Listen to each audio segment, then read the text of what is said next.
Hey, thanks so much for joining us here on 90s Plus. I'm Chris Bianchi here with 90s Broncos reporter, sports reporter extraordinaire Scotty Gange to discuss the Denver Broncos, who are 0-2 after... Why the sad tone, Chris? Look, I know we are a team of impartial journalists here. I was sitting at the Broncos game. I love the Broncos. Been a diehard fan since I was a kid, so I'm about as impartial. I'm not at all. And I'm a fan. I'm a fan first and foremost. I'm also a crushed fan because... Look, Scotty, talk me off the ledge here because right now I'm at the point where we're 0-2. The Broncos are 0-2 after the 35-33 loss to the Commanders. I'm thinking this is year 8 of this just continual mission. You're closing the book on the season already, huh? It feels that way, right? I mean, tell me why I'm wrong. Well, I'm an eternal optimist. I think we're 2 weeks into the season. Think of that. Of course, you don't want to lose 2 home games to teams that are not going to make the playoffs, and the Commanders and the Raiders. I mean, the Commanders looked fine, but it's not like the Dallas Cowboys and the Patriots or the Cowboys and the Dolphins came to town. I mean, these were not upper-level teams in the NFL that they lost to. But I even kind of did the math on it, like thinking it's easy to think of like a baseball analogy, right? If this were the Rockies season or any baseball season, they'd be 19 games in. So it's so little into this season. I mean, you have to understand the NFL campaign is going to go until January, and so there's a lot of football left to play. I think everybody would want to be 2-0 if you're a Bronco fan, but they're not. But I still think this team, I wouldn't close the book on it. Okay, don't close the book on it. Yeah. But I guess I'll start by saying the good news is that Russell Wilson in the first half looked like a different quarterback against Washington on Sunday. Then the second half, it looked like 2022 Russell Wilson all over again. Who is this guy? That's kind of the big question. Like, what happened?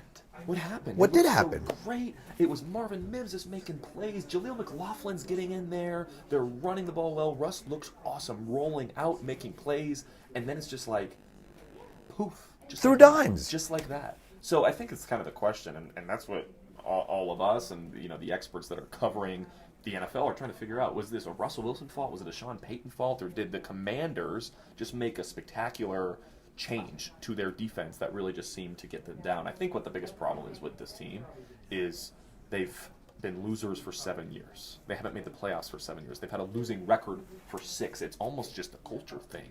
Where I was at the game, I know you were too, it felt like, I can't remember what the score was, 21-14, 21-17, something along those lines. And I actually looked at Mike Kliss, who's sitting next to me in the press box. I said, Mike, it feels like the Broncos are losing. They're winning this game still, but it feels like the energy, what we see on the field, that the Broncos were down 35-10. That's what it felt like in terms of energy. And so I don't know. It's just it's hard to see a professional football team have so much momentum and then just lose it like that and can't figure it out for 3 quarters. And to that, Scott, we did the preview a couple weeks ago here. One of the things we thought that was a guarantee getting into the season is the defense is awesome, right? That's what we thought. Then we thought that. Sam Howell looked like Tom Brady on Sunday, and he's a 5th round pick. It's hard with a Sam Howell because it's kind of the thing, like, we can't jump to conclusions on this Broncos season because Sam Howell, that was his first ever away start, right? That should help the Broncos. Like, this guy has never started an away game, and it's hard to play in Denver at the beginning of a season with the rowdy Bronco fans that are always so great, especially when you're down 21-3. But we don't know if Sam Howell actually might be kind of a guy. Like, he looked good. He looked really good. And so it's one of those things where in 2 months, 3 months, are we going to say, wow, you know what? Sam Howell is the next dude. He's going to run that division, and he's been rolling everybody, and he just did it again like how he did in Denver. So it's hard to say, like, wow, this defense got exposed because Sam Howell really could be something special. Well, I guess it seems to me like the defense, it's 2 games. And both those games, in crunch time, the defense hasn't gotten it done. Is that fair? That's absolutely fair. And it was interesting talking with Jonathan Cooper, the linebacker, who had an awesome game, right? Strip sack. He had the strip sack. I think he had 9 tackles, 2 tackles for loss. That strip sack, which was a massive momentum swing in, I think it was the 4th quarter. And he said he was so pissed and frustrated because he's like, we're a good team.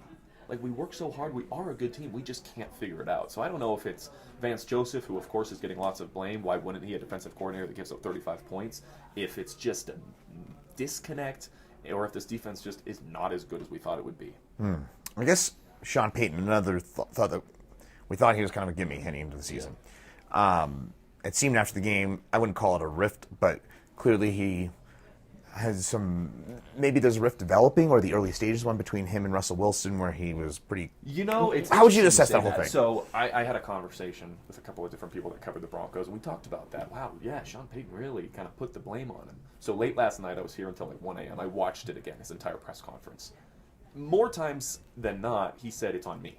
It's on me. I think one time he said, yeah, Russ and I, we struggled to figure out the play call. We might think about doing the wristband, which Nathaniel Hackett said the same thing last year. But he even followed it up a little later. It might have even been in the next question that was asked to him, putting the blame on himself again. So I think that's almost getting blown out of proportion. I think I did the same thing and blowing out of proportion Sunday. You hear that and you say, wow, oh my God, he just put the blame on Russ. But watching it back 3 or 4 times, he said, I have to be better. The blame's on me. I need to be better. But in his first 2 games ever with the Broncos, they lose 2 home games for the first time in the, 63-year history of the Denver Broncos. Since 1960, they've never started off the season losing 2 straight home games, and they did that on Sunday. So. Oh my goodness! I mean, because I remember before the season, you had that amazing stat about the Broncos being what, like 34-2 or something. 35-4 at home in weeks 1 and 2. It was a gimme. Broncos win, easy. Raiders, Commanders at home, slam dunk, and now they go to Miami. So let's talk about that. You talk about the best football team in the NFL. You think that they're that good? I do. Wow. I mean... They're so fast. Well, they're so fast. I think the biggest problem the Broncos will have is going to be on Tyreek Hill and Jalen Waddle. Pat Surtain can guard anybody. Put him on one of those guys, he'll lock him down. But the other one on the other side, is Damari Mathis going to be able to lock up Jalen Waddle? That's the big question. I think not many corners in the league can do that. They're very, very, very good. And Tua looks great. That Tua defense, great. Bradley Chubb, old friend. Bradley Chubb, Vic Fangio, old friend. It's Mike McDaniel, of course. You know, Bronco fans may know that he grew up here. He went to Smoky Hill High School. He has that crazy backstory of being a ball boy for the Denver Broncos and slowly making his way up. And Mike McDaniel's killing it right now for the Dolphins. They really, really look good. Last year, the only thing that was their problem was Tua Tagovailoa's concussions. And he's had an entire offseason to heal. Hopefully he healed fully. I mean, if he's playing in games, I would hope he did. But this Dolphins team looks absolutely for real, and the Broncos might be in big trouble running into them at a low point. I think this might be one of the lower points of the season. I think Bronco fans at least hope it is. Any chance the Broncos can pull off the miracle there? There's a chance, oh yeah. I mean, if they can play like they did in the first quarter for 4 quarters, they can beat anybody. But the problem is, can they sustain that? I mean, 9 straight games when the Broncos had a lead at halftime, they lost. Oh my 9 goodness. games in a row, the Broncos went into the break winning, and they lost. Not losing, and they just couldn't come back. They couldn't hold a lead. And with a team like the Miami Dolphins, I can see it. They jump ahead. The Broncos can get some points. Be leading. The Dolphins can score like that. They're like the Warriors of football. Like, it's always like, oh, Steph Curry and Klay Thompson, they're going to hit 2, 3, 4 3-pointers, and it's a ball game again. That's how it feels with the Dolphins. Well, and maybe even times a couple, because the Broncos have led in both of these games at the half. Yeah. And they've blown the leads at home in each of those games. And you go into Miami, fresh off that win, that huge win in New England on Sunday night. Yep. You've got to... I don't know. Sorry, I know I'm sounding super pessimistic right now. Me here. I got something to make you feel better. Make For me those feel at better. home, the Broncos are the greatest 0-2 team in the history of football. Do you know Whoa. that, Chris? No, tell me more. The greatest 0-2 team ever in football, because the point differential is 3 points. They lost, game 1 by 1, game 2 by 2 points. Only one time in NFL history has that happened before for a team starting 0-2. It was the Chargers back in 2008. I think I remember that when I was a kid. But it's just... They're right there. I know it's so frustrating for Bronco fans, and you want to just turn them off and say, oh, it's another blown season. Sean Payton is a guy that works slowly. It's the Parcellian method. It takes a while. Russell looked really good. This defense, I believe they can figure it out. I really do. I mean, they were so good last year. I think they've been exposed a couple of times, made bad plays, but I really think they're right there. Well, Kareem Jackson, by the way, after the pretty vicious... Can't believe he wasn't suspended. But cannot believe it. Me neither. On Broncos tonight, we had Chad Brown, a 15-year NFL veteran. We asked him, I said, Chad, how long is it going to be? He goes, oh, for sure 2 games. Not 1, 2. I mean, the only thing that I guess helped him was that it was it a first quarter, second quarter touchdown? So the NFL maybe looked and said, hey, he already missed the majority of a football game. I think if that hit were in the fourth quarter, for sure suspended. At least 1 game. At least 1 game. I can't believe it, back-to-back weeks. I'm guessing he'll get fined. I know he was fined $14,819 from the hit on Jacoby Myers against the Raiders. I really can't believe he didn't get suspended, but it's great for the Broncos because with Caden Stearns going out with his patellar injury, he's out for the season. P.J. Locke is still on the IR. They were really exposed at that safety position with Kareem Jackson out. He can't make plays like that. It's sloppy, it's irresponsible, and it left the Broncos really light at that safety position.